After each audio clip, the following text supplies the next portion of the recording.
It was just a letter, the Balfour Declaration. A few lines typed in 1917 by the British Foreign Secretary. One of many dispatches during the First World War.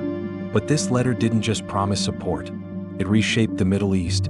It triggered waves of migration, led to war, and planted the seeds of one of the longest-standing conflicts in modern history. Here's the twist. In 1917, over 90% of the people living in Palestine were not Jewish. So how, just 31 years later, did a Jewish state rise on that land, and most of the native population disappear? This isn't just the story of a country.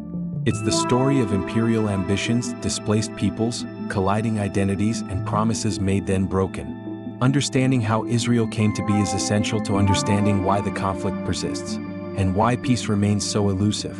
In late 19th century Europe, Jews faced rising waves of persecution.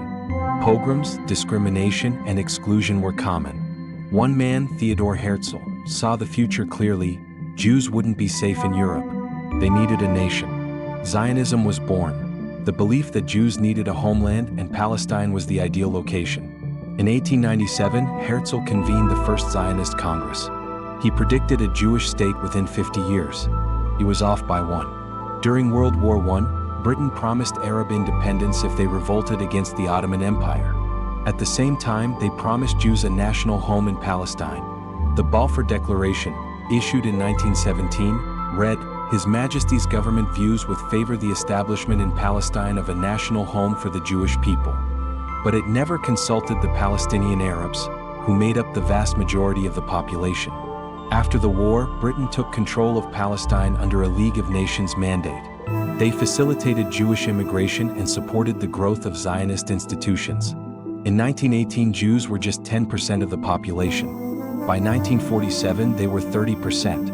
Jewish immigrants established Hebrew-language schools, businesses, and armed militias. Meanwhile, Palestinians were denied self-rule and had no army or centralized leadership. In 1936, Palestinians rose up in rebellion. Britain responded with force, razing homes, jailing leaders, and crushing dissent. To resolve the unrest, Britain proposed partitioning the land, but it meant displacing hundreds of thousands of Arabs. The plan failed, and World War II was just around the corner. The Holocaust changed everything. 6 million Jews were murdered. Survivors in Europe had nowhere to go. Many tried to reach Palestine, but British immigration quotas kept them out. Zionist militias turned against Britain. Bombings, sabotage, and attacks became common. Eventually, Britain gave up and handed the issue to the newly formed United Nations. In 1947, the UN proposed a partition plan, 55% of the land to Jews, who then made up 30% of the population, and 45% to Arabs. Palestinian Arabs rejected it. Zionist leaders accepted. Violence erupted. Jewish militias took control of key cities. In April 1948, at Deir Yassin, over 200 Palestinians were massacred. Fear spread. By May 1948, over 250,000 Palestinians had fled or been expelled. On May 15, 1948, David Ben-Gurion declared the State of Israel. Arab armies invaded. But Israel had the advantage: better coordination, international support, and veterans of World War II. By 1949, Israel controlled 78% of historic Palestine. Over 750,000 Palestinians became refugees. More than 400 villages were wiped off the map.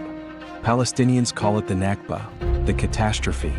The United Nations passed Resolution 194, calling for Palestinian refugees to return. But Israel barred their return. Jewish immigrants filled the emptied cities. Palestinian villages were renamed. Lida became Lod. In 1967, Israel occupied the West Bank and Gaza, adding millions of Palestinians under Israeli control. Today, roughly equal numbers of Jews and Palestinians live between the Jordan River and the Mediterranean Sea. But only one group has full rights. Palestinians live under military law with restricted movement, limited access to land, and no state of their own. Groups like Amnesty International and Human Rights Watch now describe the situation as apartheid.